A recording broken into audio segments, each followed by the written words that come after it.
Hello students, welcome to my YouTube channel.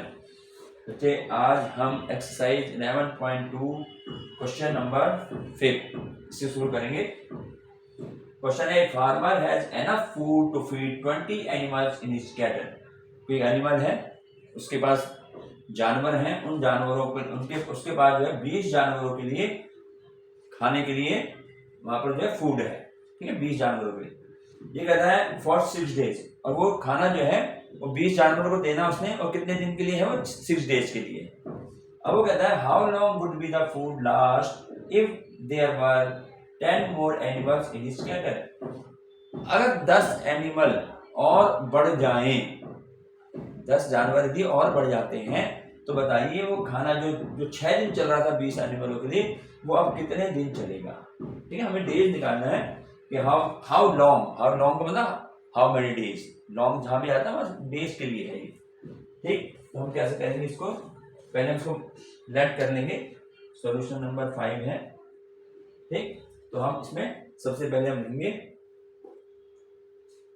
इसको, सिर्फ ऐसे लिख दिया करेंगे, लेट रिक्वायर्ड डेज, ऐसे required days is equal to x. अगर ऐसे भी लिख दे ना, तो ये रिक्वायर्ड का मतलब ही हो जाएगा जो उसने पूछा है वो उसी के लिए। ठीक है, ये हम ये लिखने की बजाय कि if there are 10 more animals in his cattle, the food will for x days, ऐसे लिखने की बजाय हम सिर्फ रिक्वायर्ड लिख दे कहीं भी, तो उसका मतलब ही वही होगा कि जो उसने हमारे से क्वेश्चन का पूछा हुआ है उसका आंसर जो होगा। तो let required days is equal to x मान लिया हमने, कि जाने कि जब 10 जानवर उसमें बढ़ गए तो वो जो खाना जो चलेगा वो एक्स दिन तक चला। ठीक, अब हम क्या क्या लिखेंगे, हमारे पास क्या है, एक तो हमारे एनिमल्स हैं, तो हम यहाँ पर एक पहले हम लिखेंगे एनिमल्स, या इसको लिखेंगे नंबर ऑफ एनिमल्स, कोई नहीं, नंबर ऑफ एनिमल्स। ठीक है, और दूसरा कॉलम हमारा एक तो ये बन जाएगा इस तरीके से। ठीक, और दूसरा क्या बनेगा, नंबर ऑफ डेज,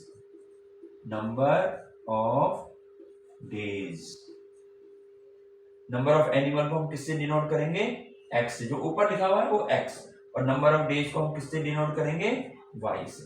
ठीक है, अब इस कॉलम को हम कंप्लीट करते हैं। कैसे बनेगा, इसको और आगे बढ़ा दिया क्योंकि हमारे पास 2 बनने हैं, और यहाँ स्केल से हम एग्जाम में जब बनाएंगे तो आपने स्केल से बनाने हैं इसको। ठीक है, जो लाइन यहाँ खींच रहे हैं इस तरीके से, ये ऐसे बनाते हैं।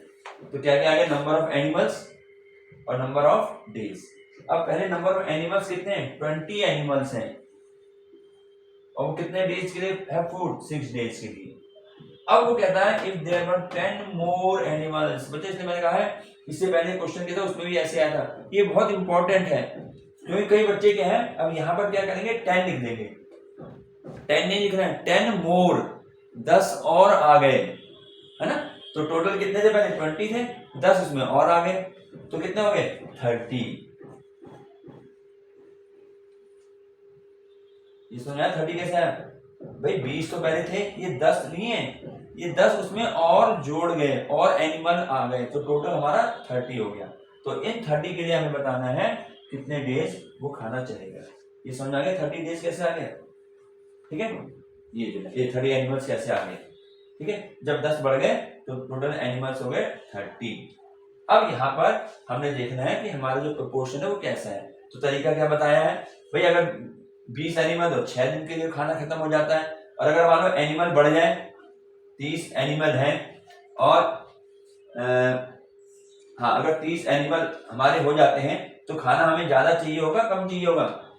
अगर 20 एनिमल है तो वो जो है हमारे पास 6 दिन में वो 6 दिन के लिए खाना चलता है।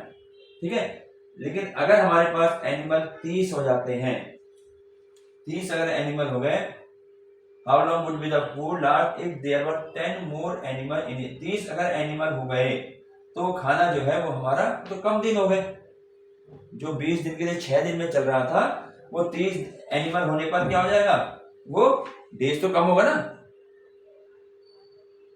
How long would be the food if there were 10 more animal. अगर 10 एनिमल और बढ़ गए, बच्चे जो 20 एनिमल थे, ठीक है, 20 एनिमल थे तो कितने दिन चलता था वो खाना, 6 दिन चलता था। अब अगर एनिमल बढ़ गए एनिमल इंक्रीज हो गए तो खाना क्या होगा, वो 6 दिन से पहले खत्म हो जाएगा।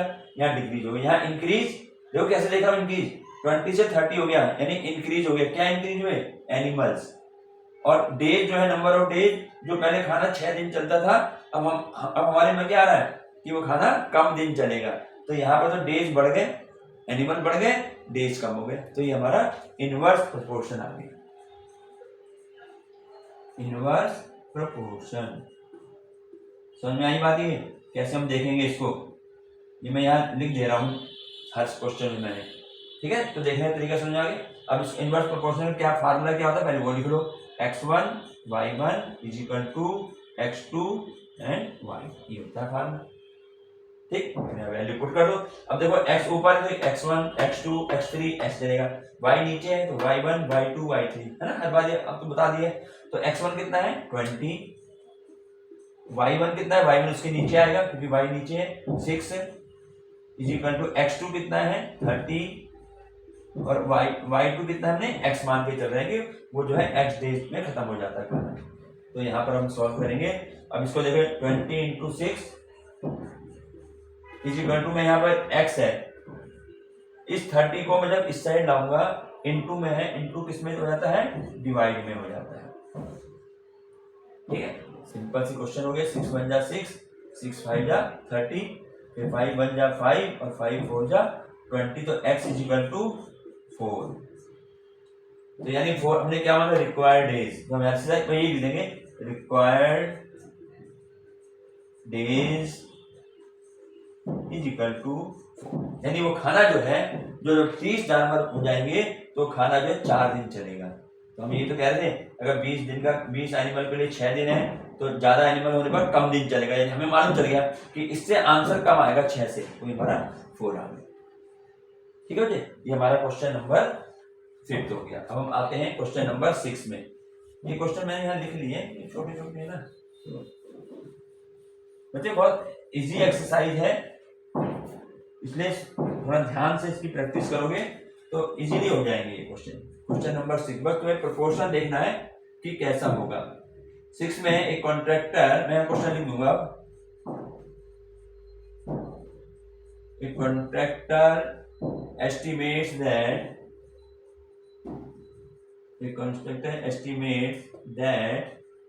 क्या एस्टिमेट करता है कि 3% could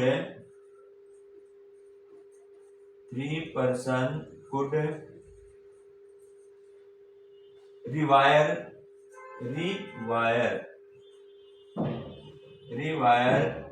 Jasminder's house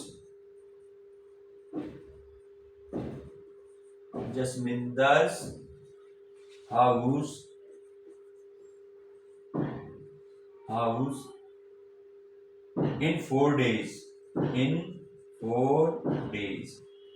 ठीक है। if he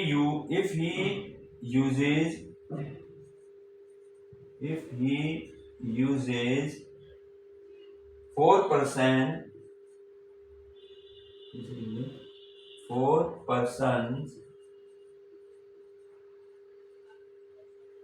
instead of 3,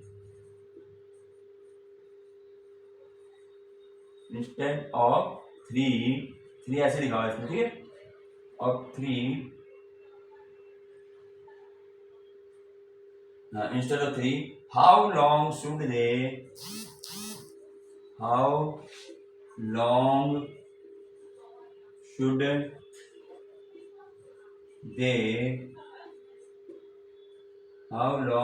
they take to complete the job? ये है क्वेश्चन नंबर हमारा चलेगा अब 6th क्वेश्चन, ठीक है। ये क्वेश्चन है। अब इस क्वेश्चन में कहा गया है कि हमारे पास जो है ये एक कॉन्ट्रैक्टर एस्टिमेट्स दैट 3% को रिवायर जसमिंदर के हाउस में वायरिंग का कारण करना है 4 डेज में अगर कर लेता है, इसने एस्टिमेट लगाया, ठीक है। If he uses 4% instead of 3, यदि देखिए 3 आदमी हैं तो वो कितने दिन में कंप्लीट कर रहे हैं, 4 डेज में। अगर 3 आदमी काम पे लगा दिए जाते हैं तो वो 4 डेज लगाते हैं, ठीक। If he uses 4% instead of 3, यदि वह 3 की जगह 4 लगाए, ठीक है ना, ये जो 3 लिखा हुआ है ये वो है इंस्टेड ऑफ 3, यानी 3 की जगह, जो पहले 3 लगाए थे ना, वो कहते हैं 3 की जगह 4% लगा देता है, 4 को लगा देता है, तो how long should they take to complete, तो वो काम कितने दिन में समाप्त होगा। देखें सिंपल सी बात है, जब 3% काम कर रहे हैं तो 4 दिन लगते हैं, और अगर आदमी बढ़ा दिए जाए, 4 आदमी कर दें तो क्या होगा, काम जल्दी खत्म हो जाएगा। ऐसे पता लग गया कि इनवर्स प्रोपोर्शन है, क्योंकि इसमें जो है हमारे पर्सन तो बढ़ रहे हैं लेकिन डेज क्या हो रहे हैं, कम हो जाते हैं।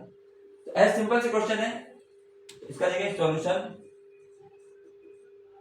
तो यहाँ पर हमें क्या निकालना है, हाउ लॉन्ग, फिर आ गया हाउ लॉन्ग, तो जहां भी लॉन्ग शब्द आता है वो हमारे टाइम के लिए होता है, ठीक है ना। तो हम क्या लिखेंगे, हम लिखेंगे लेट द रिक्वायर्ड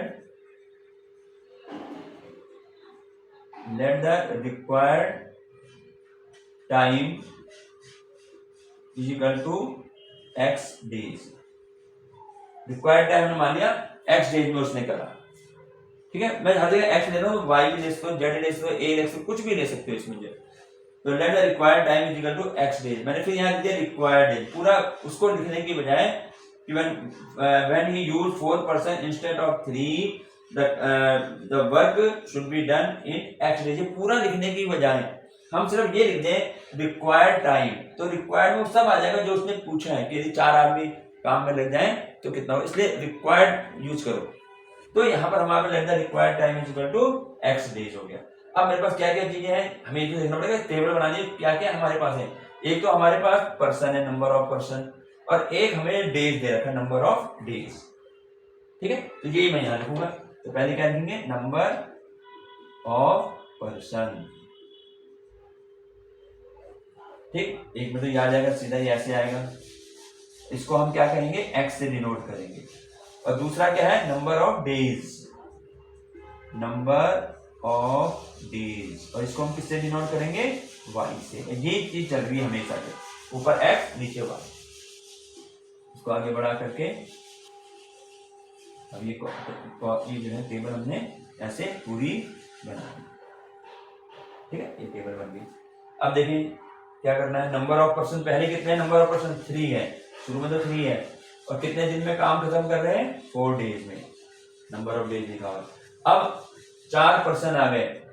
अब देखिए मुझे यहाँ पर अभी जो हमने इससे पहले क्वेश्चन किए वहां पर तो लिखा था he uses 4 more person, more person का मतलब हो गया उसने 4 और बढ़ा दिए, लेकिन यहाँ ऐसा कुछ नहीं कह रहा है, यहाँ तो कह रहा है कि 3 की जगह हमने 4 लगा दी, बस सिंपल से 4 लगाने।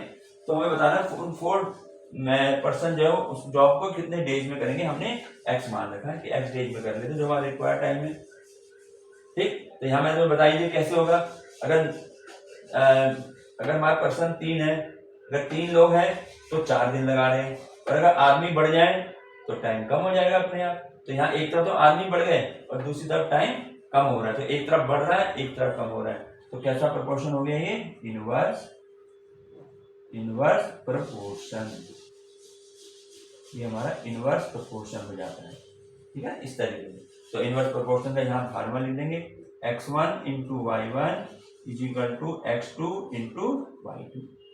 यहाँ वैल्यू पुट करो, x1 क्या है, ये x है ना, ऊपर वाले x1 x2 इसलिए, तो 3 मल्टीप्लाई y1 क्या है, नीचे वाला आएगा क्योंकि y ये है, 4 इज इक्वल टू x2 कितना है, 4 इंटू y2 हमने x मानना है, कुछ भी मान सकते हो इसमें। अब मुझे यहाँ से x की वैल्यू निकाली, तो 4 जो है इधर आएगा तो ये डिवाइड में आ जाएगा। तो ये क्वेश्चन कई बार कर चुके हैं, 3 इंटू 4 अपॉन में आ जाएगा और यहाँ x रह जाएगा, ठीक है ना। ये मल्टीप्लाई को इज इक्वल टू इधर लाएंगे तो मल्टीप्लाई किसमें डिवाइड होता है, किसमें चेंज होता है, डिवाइड में चेंज होता है। यहाँ सीधा कैंसिल हो गया, 4 बन जाएगा 4 बन जाएगा, x इज इक्वल टू 3। तो यानी अगर 4 आदमी लगेंगे तो काम 3 दिन में हो जाएगा, इससे जल्दी हो जाएगा। तो रिक्वायर्ड यहाँ लिख देंगे, रिक्वायर्ड टाइम कितना हुआ, 3 डेज, ये हमारा आंसर। सिंपल सा क्वेश्चन है, सिर्फ आपको जो ये देखना है कि यहाँ पर प्रोपोर्शन कौन सा बन रहा है, प्रोपोर्शन कौन सा बन रहा है, हमें सिर्फ ये देखना है इसमें जो है। ठीक है, ये हो गया हमारा क्वेश्चन नंबर 6।